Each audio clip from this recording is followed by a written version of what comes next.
Ready, everybody? I'm going to take it back to the 90s again. A little rock style this time. Do you know the song yet? You will. A little different though.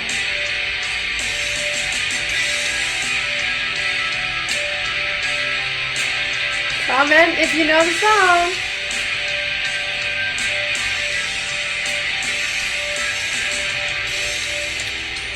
Here we go.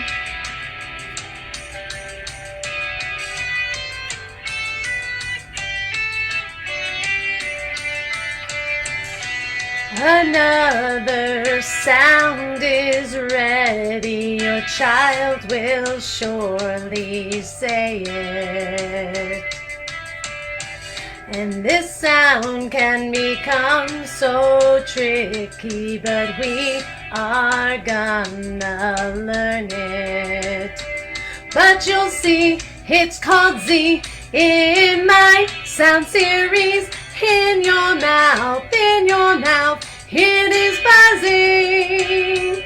Move your tongue way up high, close your teeth, now you try. In your mouth, it is buzzing. Vibrate your tongue behind your teeth. Z sound, Z sound, Z sound. Vibrate your tongue behind your teeth. Z sound, Z sound, Z sound. Oh, woo! Hello, it is Rebecca Robbins here from Mindshaper SLT with SLT? Did I say SLT? SLP, and I almost knocked down my background. SLP, Mindshaper SLP, with part 14. I was so excited that we were at part 14 of our sound series that I said the name of my business wrong. So here we are, kicking it off with a parody of Zombie from Cranberries, and we're going to be talking all about the Z sound. So of course I picked Zombie because it starts with Z itself. So let's just dive right in and talk about this sound. So of course, if you saw my video last week in part 13, we're on the final consonant sounds, which are the advanced consonant sounds. And last week we learned all about the V sound, the V sound. And today we are going to learn about the Z sound, or the Z sound. Z, or as I like to call it in nonverbal no more, the buzzing sound, because it sounds like a buzzing bee or a buzzing insect. And even when you say the word buzzing, you get to make a nice buzzing sound with your Z as you say it. So Z actually has a sound buddy, and it is our snake sound, the sound. So if you go ahead and say the sound, and then you just turn your voice on, all of a sudden you're now saying the Z sound.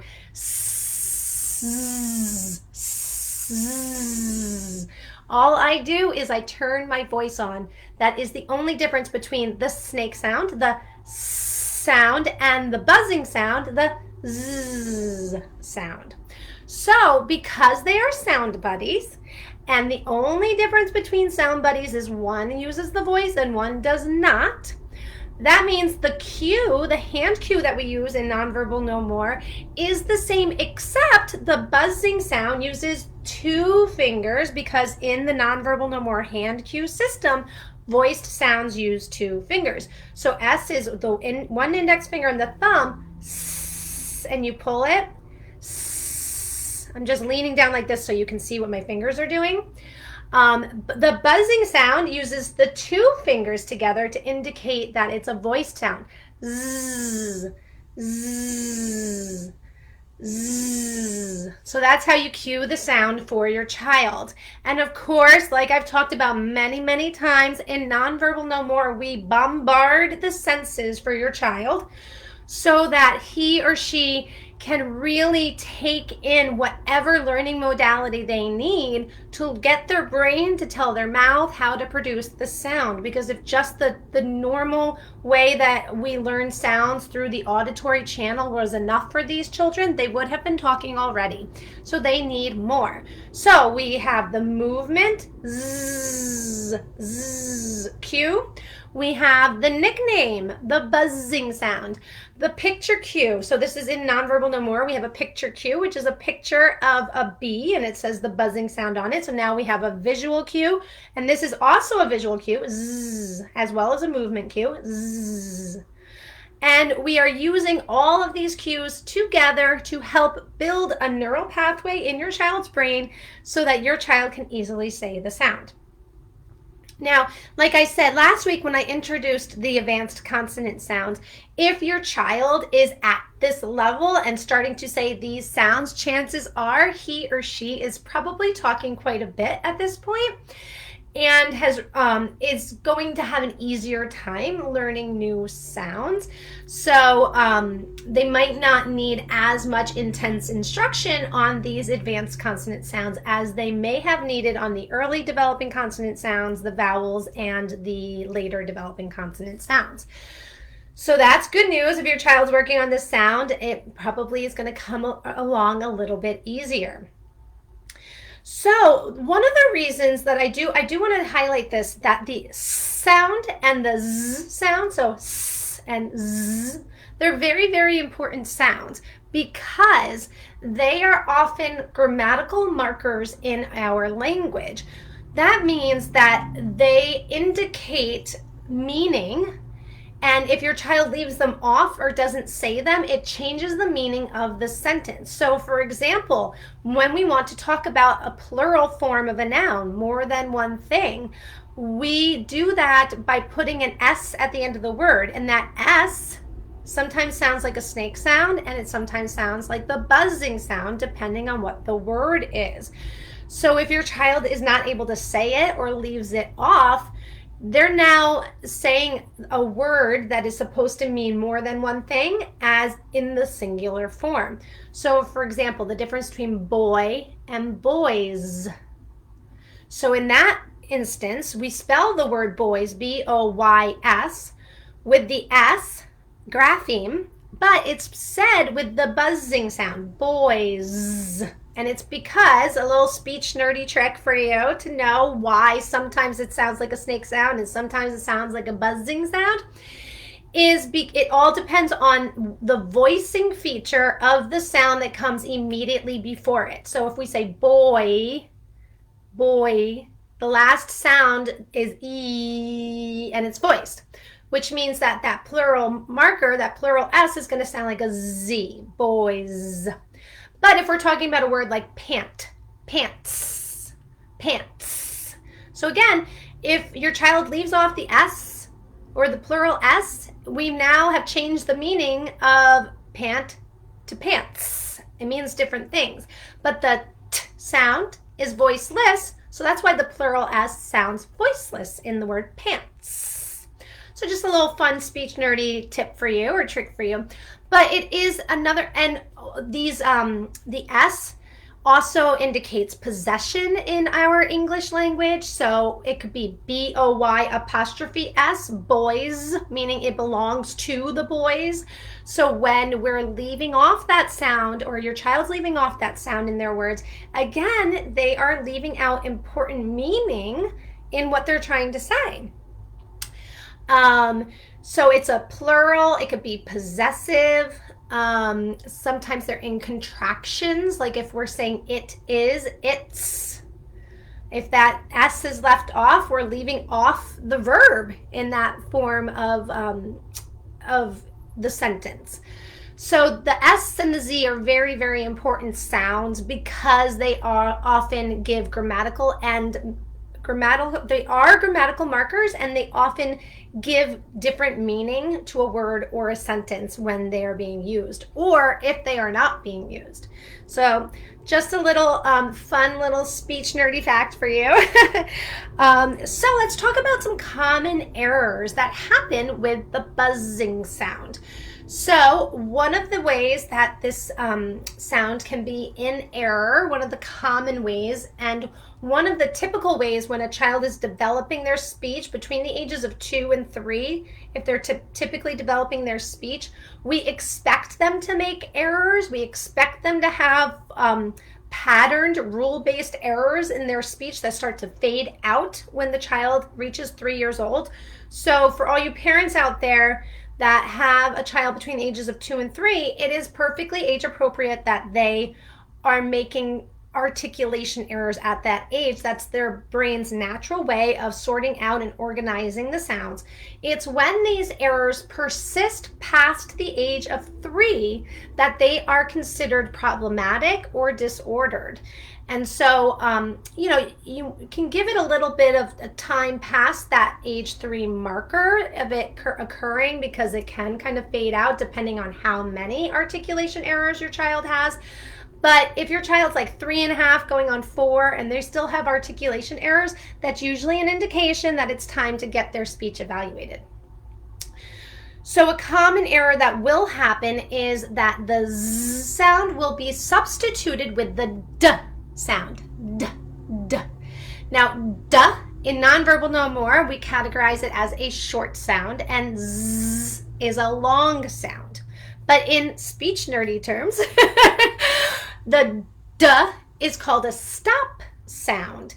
So when we replace the Z sound with the D sound, it's called stopping. And this is a common error that kids will do. So that if your child is saying the D sound instead of the Z sound, that is a common error, and it's a typical error. Or maybe your child just isn't turning their voice on and they're saying all their buzzing sounds like snake sounds. So all of their Z comes out sounding like S. This is very common, especially when the Z sound is at the end of a word, because it is more challenging to produce a voiced consonant in the end position of a word. So it's also another common error pattern called post-vocalic devoicing. That's a very speechy term. For basically you produce a sound at the end of the word without the voice when it should have the voice, is basically what it is. So it's very common that kids will say the sound instead of the Z sound at the end of a word. So what we can use this information to our advantage, however, for our kids that are still working on the earlier sounds and they're not quite here at the advanced consonant sound stage. Like I say, almost every video, we can use this to our advantage. And when I teach my parents how to teach their kids to say word approximations, I always follow the principles of typical speech development. So in typical speech development, we expect kids to make these errors so we can actually teach our child who's still working in those early developing consonant sounds, or maybe they're just moving into the later developing consonant sounds, to use these errors in their speech. So you would encourage your child to say do instead of zoo if they're just not at that level with their speech yet. And that is perfectly appropriate. And again, I'm going to reiterate how you prompt a word approximation while keeping your child aware of what the actual word is. So let's pretend you're doing like some sort of a labeling task, or you're reading a book with your child and there's a zoo and you say, oh, what's that? It's a zoo. Say do, say zoo, do. Yeah, it's a zoo. Very good. So I'm encouraging the child to say the word in their abilities, do, but I'm also adding in the exposure and the model of the actual word that your child will get to eventually when their speech is ready.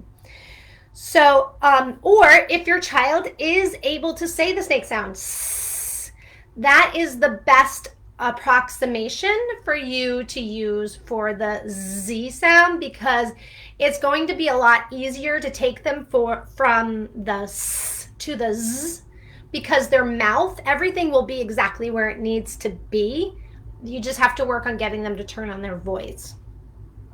So it's a little bit of an easier transition from the S to the Z than it is from the D to the Z.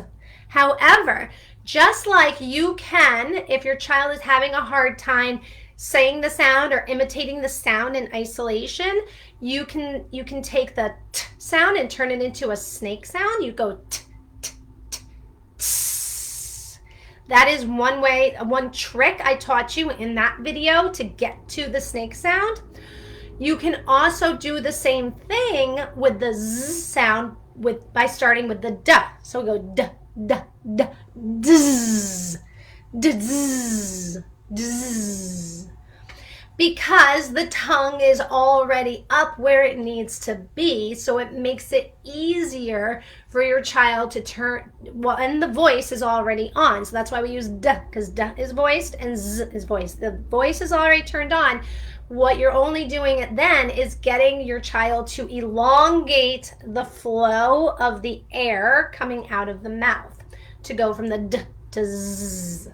So those are some tricks to kind of get your child what we call stimulable for the sound, which just means can imitate in isolation. All right, so some verbal cues that I use with my students if they're working on this sound is I'll say, make it buzz. So if they're saying the sound instead of the Z sound, I'll say, oh, let's make it buzz. And again, you can use the cues I've taught you before. Have your child place your child's hand on your throat and then have their other hand on theirs so that they can match the feeling. Make it buzz. Zzz. And you can also sometimes, just like with the S sound, our kids' tongues can start to slip out between the teeth when they say this sound. So I taught you in the S video that you can tell the child to keep their snake in its cage. This time we're going to tell the child to keep their bee in the hive. So my tongue's a bee and my teeth are the hive. We got to keep the bee in the hive so we don't get stung. Zzz. So that's a good way and a good cue to get your child to move their tongue back behind the teeth where it needs to be for the Z sound if you're finding that your child is starting to move their tongue between their teeth when they say that sound. And I already told you the other trick, which is starting with the D. So let's talk about some activities that you can play with your child if you're just starting to teach this sound or if you're working on improving production of the sound in words. So if you're just starting to teach this sound, I like to play a little stinging bee game. So I'll like make this with my fingers and I'll go zzz. Oh, I stung you. And then the child has to say the Z sound to request me to do it again. And they think it's funny and I try to hit a ticklish spot. So it's zzz. Oh, got you. And then, oh, you want the bee? Let me hear. Zzz, zzz. Yeah, here's the bee. Zzz. Oh, I stung you. Where's my bee gonna sting this time? And then you just play a game like that with your child, a nice social interactive game. I have this really cool game, which I'm sure you could find on Amazon. I'm not sure if they still sell it in the stores, but it's called the Honey Bee Tree Game, and it's basically Kerplunk. But it's shaped like a tree. The whole thing is shaped like a tree and a hive. And the sticks look like branches with a leaf at the end. And it comes with a bunch of bees that you put on top of the sticks. So that's a great game that you can use to purchase. And you can also use the little bees to play the stinging game. Every time if you pull a stick out and the bees fall down, however many bees fall out, that's how many Z sounds you want your child to say. Because repetition is so important when we're working with articulation and teaching our child to talk and to improve their speech sounds. We need them to practice it over and over and over again because that builds a really, really clear path from the brain to the mouth. This is how we say the sound. This is how we say the sound. And it's like a path in the snow. The more you tread the path, the more defined and wider it gets and easier to travel, right? So same thing, neurons that fire together wire together. So we want repetition, repetition, repetition. Another game you could play if your child's working on saying the Z sound in the beginning of words is a little theater game that, if you couldn't tell by my very dramatic and fun songs that I start all my videos with, I'm a theater girl, I'm an actress. But a theater game is called Zip, Zap, Zop. So you need a group of people to play this game, at least 3 or 4 to make it fun. And you basically just send the word zip to a person. That next person sends it on to zap, and that person sends zop. And you can actually Google or YouTube zip, zap, zop and see videos. But the point is playing the game and practicing really turning on that Z sound when you say zip, zap, zop. And you can say, if your child doesn't say the Z sound correctly, like, uh-oh, we gotta start over. And so you keep going like that, and that gives lots of opportunities for your child to practice saying it in the beginning of a word. You could play a game called I Went to the Zoo. So again, you are practicing. This is for a child who is now saying it in the beginning position of words, but in a sentence, okay? So you take turns. I went to the zoo and I saw a ooh, ooh, ooh, ah, ah, ah. And then the next person goes, I went to the zoo and I saw a ooh, ooh, ooh, ah, ah, ah, rawr. And you keep building upon the animal sounds. So you can either say the name of the animal or you can make the animal sounds, because that just kind of makes it a little more fun. And you keep going until somebody forgets the order, the sequence of the animal sounds. But every time your child says, I went to the zoo, they're practicing saying their Z sound in a sentence. And it's really hard, especially if your child isn't reading yet, to start working on saying a sound in a sentence level.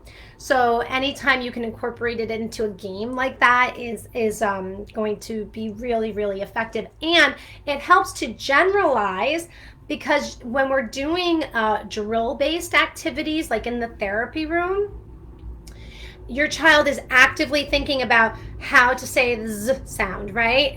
But then when they're out in the world and they're just talking, they're not actively thinking about how to say it. So the more that we can incorporate these games where they're not just thinking about how to say their Z sound, but they're having fun, they're engaging, they're thinking about what's the order of the animals, and they have other things going on, and they have to practice saying their Z sound correctly, that's going to help improve their ability to carry that over into their conversational speech, even better than a drill-based activity of just sitting down and saying a sentence with pictures. So, and it's much more fun for everyone. All right, whoo, that was a lot. I didn't know I would have so much to say about the buzzing sound, our Z sound. Thank you so much for sticking through to the end of my video. I just want to remind you all that Nonverbal No More, where you can learn all of these strategies and all of these speech sounds and how to carry it over for your child in your very own home with all the materials. That's what Nonverbal No More is about. Plus you get support from me and a community of parents who are also going through the program with you in our private Facebook group community. Enrollment is open right now. If you'd like to if you'd like to learn more information about Nonverbal No More, please visit bit.ly/Nonverbal No More membership. The link is in this post. You can just click on it. I'm sure that will be much easier. Everything you need to know is right there. And if you still have more questions and wonder if the program is right for you and your child, I would love to jump on a complimentary consultation call with you. There's a link right on that website, right on the bottom, where you can schedule the call with me, and we can figure out together how Nonverbal No More can help you teach your child to talk. I'm Rebecca Robbins. I'm on a mission to teach 1,000 children how to talk, and I want one of those children to be yours. Thanks for watching. Bye.